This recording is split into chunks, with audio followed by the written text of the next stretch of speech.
And a very happy Thursday to you at 12:07 in the West. It's the John Phillips Show. Mr. Randy Wangs in Culver City.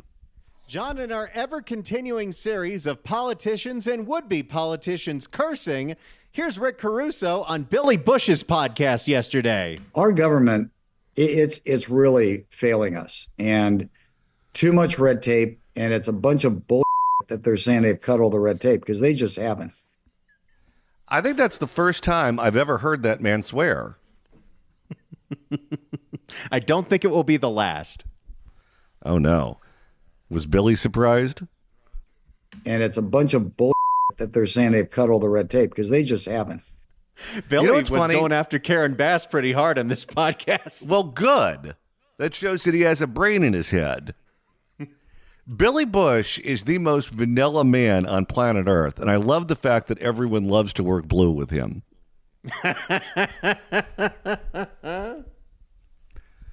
800-222-5222 is the telephone number, 1-800-222-5222. I am happy to say that I was released from jury duty yesterday around 4:30 in the afternoon, and unlike last year, I won't be put on the most horrible trial imaginable, because that Still is to this usually, day, yeah. What was more traumatizing, the trial itself or going to Applebee's every day? Both of it. Both of those things were horrific, and I never want to do either one again in my entire life.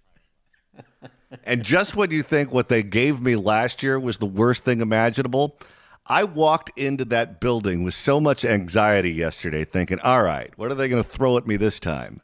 Did a bus full of special ed kids get shot up? What do we got? But thankfully, they didn't need me, and I was able to go home, and I don't have to go back to that horrible place for probably another year on the dot. 800-222-5222 is the telephone number, 1-800-222-5222. Well, a big story locally that has gone national involves the school district in San Francisco, who, out of equity, decided that what would make all of the kids equal is to make sure they're all dumb. And once that idea got out, Randy, they backtracked real fast. The concept is called Grading for Equity, and the incredible people at the Voice of San Francisco found this. And what do you know? At the bottom of a PowerPoint slide presenting what the superintendent wanted to do next year with the board was this term Grading for Equity, which is a program that has been implemented in places like San Leandro. Grading for Equity means that if you don't turn in your homework, it doesn't matter. If you don't show up, it doesn't matter. And we're changing the way that you get graded on a final exam, where it used to be that you would get an F if you got below 50%.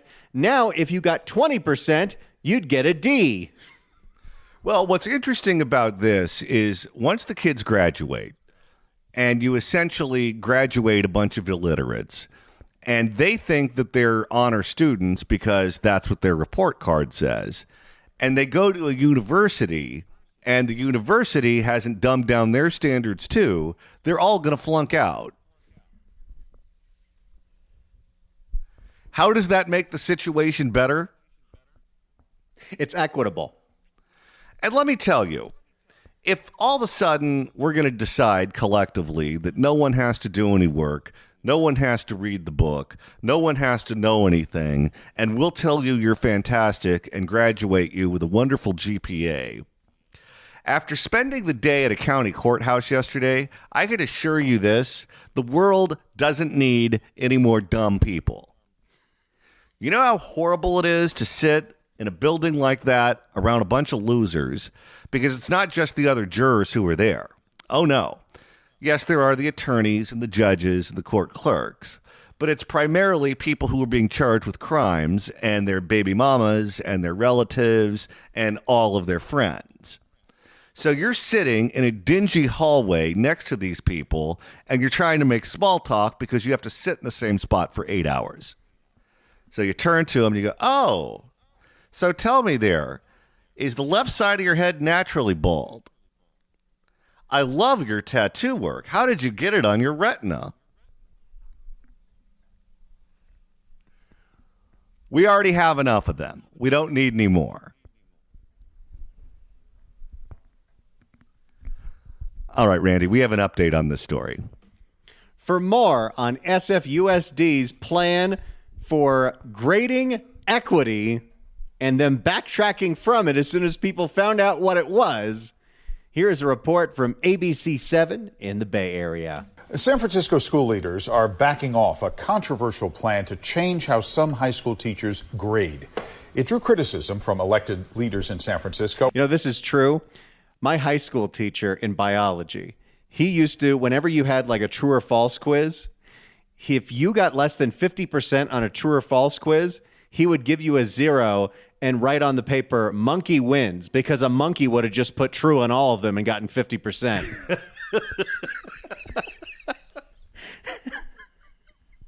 It drew criticism from elected leaders in San Francisco and beyond, with Congressman Ro Khanna calling it a betrayal of the American dream. Tonight, ABC 7 News reporter Lauren Martinez took those criticisms to experts to understand the... Okay, John, based on your recent history with juries and trials, what does the term expert mean? Oh, the term expert means someone with a useless degree who knows nothing about the subject matter they're speaking on. So when they talk to experts on grading for equity, what do you think we're going to hear? Oh, you're going to hear a bunch of psychobabble coming from an academic. Tonight, ABC 7 News reporter Lauren Martinez took those criticisms to experts to understand the approach that several school districts are already following. What if homework, tests, attendance, and other factors didn't heavily count towards a student's academic grade? Well, then they wouldn't go. You know what's funny is because the schools get paid based on attendance, when I was a child, and I'm sure it was the same way for you, Randy, if you didn't show up to class, you better had a note from your parent that explained that you were out because you were sick or because you had a doctor's appointment, whatever the case may be, because that was the only way they got paid. And if you were gone because you were sick or had too many appointments, they started to ask all kinds of prying questions because they wanted their money. And then something happened during COVID where we went from being you have to be there and you can't ever miss to who cares if you show up or not, it doesn't matter in the long run. Joe Feldman, a former educator, said he saw a need to improve traditional grading practices. Because teachers don't get trained how to grade, ironically. How to grade? Why do you need training on how to grade? The answer is either right or it's wrong. And then you get the red pen out. Teachers are grading in lots of different ways. 6 years ago, he wrote the book Grading for Equity. Oh boy, here we go. This is the brainchild right here. I can already tell you, he's wrong about every point he's making. He said his research shows that... I wonder how many school districts never even read the book. They just saw equity in the title and said, we need to adopt this. Well, remember when there was a big push to get the teachers to stop using red pens because they said that the red ink was triggering? Well, and that's the same thing you saw in L.A., where Cecily Myart Cruz and the LAUSD, they wanted to make sure that standardized tests were banned because they weren't equitable. If you give them what they want, what is going to happen is you are going to devalue those diplomas so much that for the people who actually do the work, their diploma is going to be meaningless. You might have a situation where you go to apply at a college out of state and they find out you're from California and it doesn't count. Our babies. That's possible. He said his research shows that grades should be less about accumulating points for a student and more about what the student has learned. Oh, boy. Okay, if they're not doing the homework and they're not showing up and they're not passing the tests, they aren't learning anything. If my parent signs my syllabus, if my parent comes to back to school night, if I raise my hand, everything that I do in a class is incorporated into the grade. And what happens is that starts to warp the accuracy of the grade. And in equitable grading, just the term itself is irritating. Such a bad idea. The grade doesn't reflect anything except what the student has learned of what was taught in the course. One of the key components of equitable grading is using a 0 to 4 scale instead of 0 to 100. If a student... Okay. I know there's a lot of people out there who have degrees in education. Let me say this. Dr. Jill Biden, for example. She doesn't have a PhD. She has an EDD. And these are the sorts of things that they sit around and talk about in those classes. People who have EDDs always get really hot under the collar when people who have PhDs don't regard them as equals. Well, if you want to know why people with PhDs don't regard EDDs as equals, this is why. Instead of 0 to 100. If a student... By the way, you know what that means? A 0 to 40 scale? It means that if you get an 80%, you get an A. If you get a 60%, you get a B. If you get a 40%, you get a C. If you get a 20%, you get a D. You only fail if you get less than 1 out of 5 questions right on the test. Yes, this is grade inflation. Instead of 0 to 100. Is this like some backward-ass way to try to make it look on a scale that we've improved our test scores because we lowered the standards so California will no longer rank behind Mississippi in reading and writing and math? Well, yes, it's to make the teachers look better, to make it seem like they are improving their teaching techniques and the students are picking more of it up. And it's also, I think, to pump up the students, make the students think that even though they know nothing, that they did a fantastic job. This is everyone gets a trophy in T-ball. And that's equity. Instead of 0 to 100. If a student doesn't turn in a homework assignment and they get a 0, it's really hard to bring that 0 up to a passing grade. Retired college professor and education consultant Marty Kravitz addressed the pros and cons of grading equity. Students get much more motivated to learn because it's easier for them to understand how they demonstrate their learning. The disadvantage, I think, is that a lot of teachers really resent the idea that if a student doesn't get any work, that a 0 should count as a 0. 10 years ago, Okay, you know that when you go to school and they give you those assignments, the theory is this is preparation for real life. So it's not just the material that you're learning that is supposed to be the takeaway. It is, if you're given an assignment and a deadline, you need to figure out a way to get it done. Even if you have a job that doesn't involve academics, we all have deadlines, some form of deadlines in our day-to-day lives. We know if we don't have a show prepared for air by 12 noon, we miss our deadline. And if you ask what happens if you miss your deadline, the answer is, I don't know, because I've never missed one. Every week at 12 noon on Wednesday, I have to turn in my newspaper column to the Southern California News Group. What happens if I miss the deadline? I don't know. I've never missed. If all of a sudden you tell the kids, we will give you an assignment, we will give you a deadline, it doesn't matter if you finish it at all or late, what kind of employee do you think that person is going to be? 10 years ago, the San Leandro School District changed its grading scale to reflect equitable grading practices. And I wonder how that worked out for them. In 2020, the Castro Valley Unified School District started the transition. The San Francisco Unified School District appeared to be considering it, but on Wednesday, the superintendent said she has decided not to pursue this strategy. And you know why? Because people found out what this was. If you take this philosophy and you impose it on the kids, and the kids think that they don't have to show up, they don't have to finish anything on time, what kind of wake-up call do you think they're going to have when they get fired the first time, the second time, the third time, the fourth time, the fifth time? And at a certain point, when you've been fired that many times, life just kind of brands you as a loser.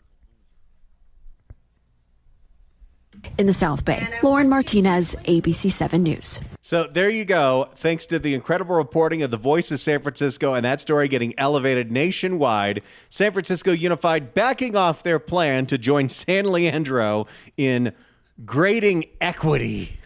And this is going on, by the way, at the same time that AI is going to take over the world. And you're really going to have some kind of marketable skill to make it. And we're teaching them the worst habits imaginable after keeping them out of school for 2 years due to COVID. Do they have any idea as to how much damage they're doing to these kids? I'm sure they don't know or don't care. Either way, it's a bad idea. If you'd like to email the show, you can do so at johnnydon'tlikeshow@gmail.com. That's johnnydon'tlikeshow@gmail.com. And Randy, you're monitoring the mailbag. Bevan San Diego writes in and says, hey, John and Randy, if that Bay Area district doesn't care about grades due to equity, they might as well ditch the teachers and let AI bots replace them. Plus, the AI bots don't need a teachers union. Oh, and that day is coming. You know what that's going to make Cecily feel. And I want you to be all the way pissed off. Isn't that how she kind of is, just resting? Yes. And Randy, if you want to listen to us for all 3 hours, and let's say you're traveling, you're on vacation somewhere, and you can't pick up the radio signal from KABC or KSFO, you can still stream us online. That's right. You can either use KSFO.com, the KSFO app, the KABC.com website, or the KABC app, iHeartRadio. There are so many ways to stream the show and get all the podcasts. And also, Google on YouTube. Look for the show on YouTube. Search for The John Phillips Show. Hit subscribe and like every episode you see, because apparently that's good for us. 800-222-5222 is the telephone number, 1-800-222-5222. The Fix California Hour coming up after the news at 1. We know one of the problems that we've seen up and down the state of California are street takeovers, where you have a mob of people that show up to the same place at the same time. They do donuts in the middle of the street. Sometimes people get run over. Sometimes they decide to loot a 7-Eleven afterwards. They destroy the neighborhood. They make a lot of noise. The residents go nuts, and the city say, well, we have limited ability to do anything about it because the cops would be overwhelmed if we sent the cops in to respond to it. So we just basically wait till it's over and then show up and write reports on what happened. Well, some residents in Oakland decided that if the city can't do anything about it, they're going to do something. So they installed speed bumps all throughout the neighborhood, thinking if there are speed bumps there, then the street takeovers will move on to some other place. Well, even though the city doesn't have the time, the money, the energy, the resources to do anything about the street takeovers, they have plenty of time, money, energy, and resources to remove those speed bumps.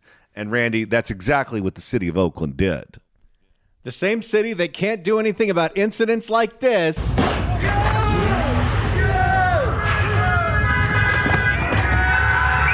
Actual sound of street takeover thugs trying to drive through a cop car that was blocking an alleyway. The city of Oakland has plenty of time to take out the citizen implemented speed bumps that had stopped the street takeovers for nearly a year. And what do you know? As soon as they took them out, the street takeovers came back. You don't say. For more, here is KPIX in the Bay Area. Good evening. Fed up with sideshows, they took matters into their own hands. And now people in one East Oakland neighborhood say their safety is at risk again after the city removed their makeshift speed bumps. Okay, so we're talking about the area around East 21st Street and 19th Avenue in the Highland Terrace neighborhood. You may remember last year we showed you how neighbors had put in dozens of speed bumps on their own. And that's because the area had become a hotbed for sideshows. And it worked. Do you remember, Randy, some time ago, we did a story about a neighborhood who did something similar, only it was with some kind of barriers to prevent the prostitutes and the pimps from taking over their streets, from the Johns being able to get in there to hire the prostitutes. And it actually started working. where all of the prostitution moved to a different neighborhood, and then the city came in and removed the barriers. That, it seems like something the city is well able to do. You see this all the time in places like LA, San Francisco, and Oakland when business owners want to put up planters on sidewalks to stop the homeless from putting up tents. And even though the city can't do anything about the homeless, they can come take down those planters and fine you. They always have the time when they want to do something.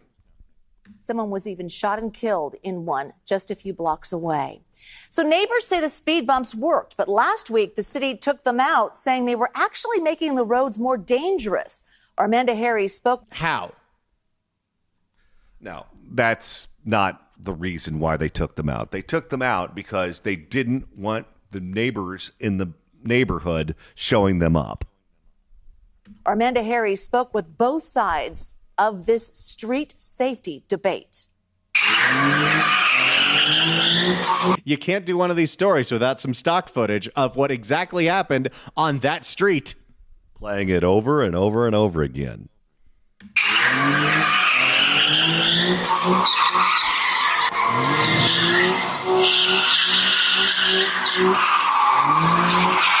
Can you imagine living next to that and that's happening at your neighborhood every weekend? I would move.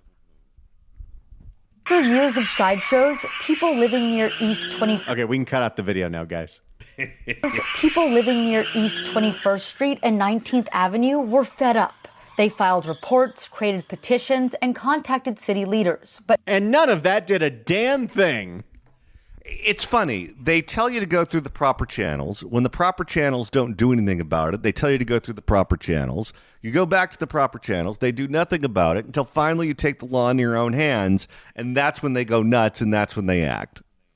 Petitions and contacted city leaders, but nothing was done. When the city fails to act, we act. Michael Andemeskel says the sideshows impacted everyone. People feared for their safety and needed to stay inside. Even then, they couldn't escape the smoke and the noise. It's a terrible experience. And, the next day you're just not the same. Kids can't go to school. You can't, do work. And sometimes they drive through your house. How often does that happen? Where property gets destroyed, people get hit, nearby businesses get looted. It's not just the donuts. Andemeskel spearheaded the effort to take matters into their own hands. They gathered money from neighbors and as a group installed dozens of speed bumps at several intersections. Another neighbor who did not want to appear on camera says their efforts worked. Like our little neighborhood watch that everybody kind of like chipped in and they implemented it. And it was safe for a while until just last week it was removed. And the same day they came at night. Of course. Same day. So the city does nothing to protect you. The neighborhood bands together to protect themselves. As soon as the city removes that, street takeovers come back. I'm telling you, the city is here to protect the criminals and to protect the people that don't abide by the law. If you are a taxpayer, if you are a homeowner, from their point of view, you are the enemy. Well, that is equity. You can see in this video city workers pulling up the speed bumps last week, several months after they were installed. You can still see where the speed bumps once were. They say if the city won't put them back, they're going to do it themselves, and they're not worried about the repercussions. I love it. Well, it's Oakland. It's anything goes. If you break the law, they're not going to put you in jail, so put them back in there. No one's afraid of what the city's going to do. And if they're going to rip them out, we're going to put them back in again. We can do this all day. Director of Transportation. He's just probably got a pallet full of speed bumps in his backyard ready to put them back in. I love the fact that not only are they going to do it, but they're willing to go on the news and they're willing to tell the city they're going to do it. Well, if the city's not going to arrest the people that are committing the street takeovers, good luck arresting the homeowners that are doing this. I don't think they're going to arrest anyone, but if there's any population of people they're willing to arrest, it'll be the homeowners. Director of Transportation Josh Rowan says about a month ago he was riding a bus when he was jostled by the speed bumps. That's when he realized. That's because the bus didn't slow down. Well, you know, Randy, speed bumps are like Band-Aids. The faster you just rip right through them, the less they hurt. That's when he realized he needed to take a look at them. So he's on a bus. The bus hits a speed bump. He goes bumpy, bumpy and says, oh, we can't have that. How much you want to bet he spilled a Starbucks all over himself? That's why this is personal. And after reviewing the operations and discussing with my engineering team, we felt it was too much risk for the traveling public to leave. A speed bump. Have you ever heard of someone classify a speed bump as something that's not safe? You know what's risky? Street takeovers. That's risky. Well, they can't do anything about that. Of course not. We felt it was too much risk for the traveling public to leave them there. We were actually observing cars swerving out of the travel lane to avoid these bumps that had been installed. That's reckless driving. Pretty much. I swear, every single day this drop becomes more true. It's wild, wild west out here. It's anything goes in that town. Rowan says they're working on a safety project that'll bring more funding to that area of town, but it won't start until 2027. Of course. And that's assuming that the budget's okay and there's no more delays. In the meantime, they're working on a short-term solution of paint and posts. That's not going to do a damn thing. No, it's like if crime is out of control in your neighborhood and they say, you know what, get more lights, get more cameras. That's not going to stop you from getting robbed. We want to work with them. We want to get solutions that are solving these problems. You're not doing a damn thing. Here's what I think it is. He's only in charge of the transportation aspect of this. He has nothing to do with the police department or crime. So I'm sure from his point of view, well, I'm doing my job. I'm taking care of what I'm supposed to take care of. If you don't like the street takeovers, go talk to another department. But they keep getting out in front of us. And that's not helping either us or them. But Ann Demesco argues it's just a matter of time until someone gets hurt or killed. And the city needs to act quickly. A couple of demands from the city. We demand that, they, come up with a plan to deal with the sideshow issue by June 6th, right? And that they implement whatever the solution is within, reasonable time frame, 4 weeks or 6 weeks. And if not, we're just going to put them back. I love this guy. He's mad as hell, and he's not going to take it anymore. So before the speed bumps, neighbors installed a makeshift divider using tires filled with dirt and concrete to prevent sideshows. Oh, I remember that. And the city removed that. So they said, fine, we'll do speed bumps. And then they removed that. They'll just keep playing the cat and mouse game, I guess. The city removed those as well after a car hit one of the tires and then flipped on its side. The moral of the story is that whether it is a bus driver, someone performing a street takeover, or just anyone on that road, everyone in Oakland's a terrible driver. Yeah, I guess it doesn't matter which aspect of the story you're talking about. Everyone in that city is a Looney Tune. Oakland, I love you, but you don't love me. It's just cartoon violence and cartoon driving. 24/7. We know the state of California is broke. We know the city of Los Angeles is broke. We know the city of Oakland is broke. San Diego's broke. Many of the big cities in the state are experiencing tough budget years. Well, as it so happens, Randy, according to a new report, the state of California is not just broke this year, but we're going to be broke for years to come. The latest report from the Legislative Analyst's Office shows $10 to $20 billion deficits every single year going up to 2029 unless the state starts changing their ways. Good luck. For more, that. Here's Fox 40. Yeah, well, here it is. This new nonpartisan government report projects California could face even more large deficits through the end of the decade unless lawmakers in that building take action. your tax dollars. How the government spends your money is now top of mind at the state capitol, just weeks after Governor Gavin Newsom announced California faces a $12 billion deficit.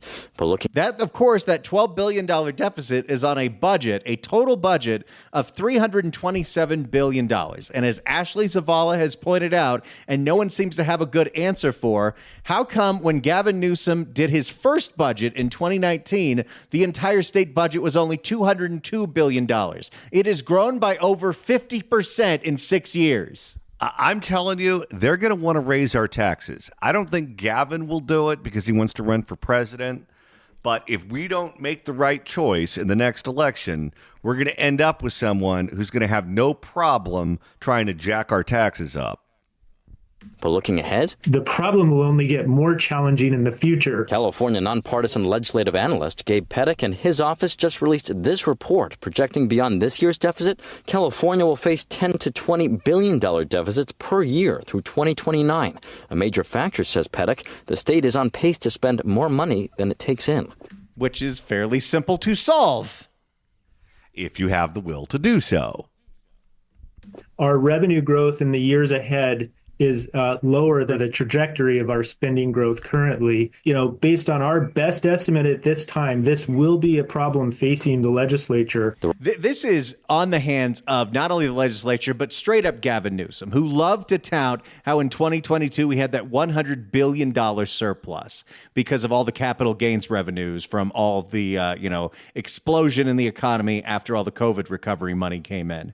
Well, he decided to, even though he said I was going to take this all and just put it into one-time funds, he didn't, because the budget started getting bigger and bigger and bigger and bigger. And what do you know? The revenues have not shown up for it in the last 4 years.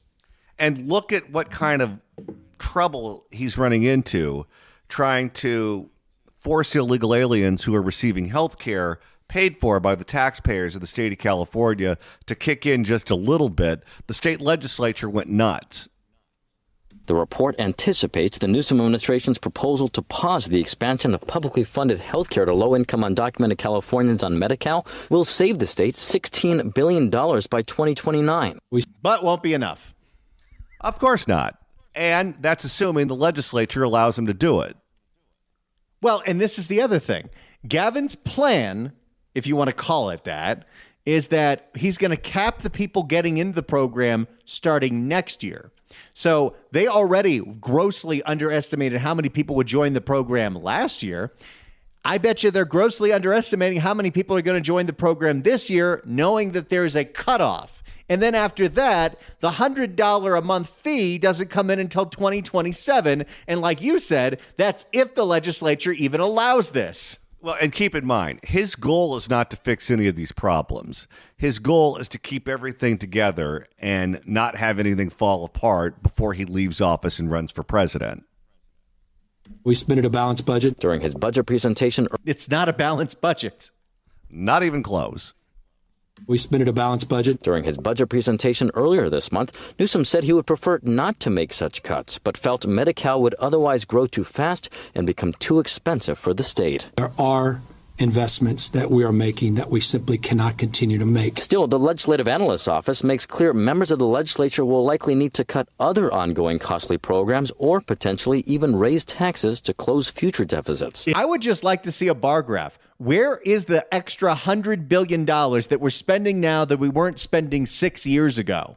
Well, and here's a question. How can you justify spending one more dollar on the bullet train when you can't pay the bills you already have? Oh, it's even worse than that. They're extending cap and trade for 20 years, a program that was supposed to sunset in 2030 to specifically pay for that thing. It's a structural deficit that we're talking about here because the structure of the state's budget is that revenue growth is unlikely to keep up with the expenditure growth. And so there needs to be an ongoing adjustment. Republicans argue Newsom has increased spending by more than $100 billion since he first took office in 2019. And do we have $100 billion of a better government in California? Nope. The government is much, much worse than how it used to be.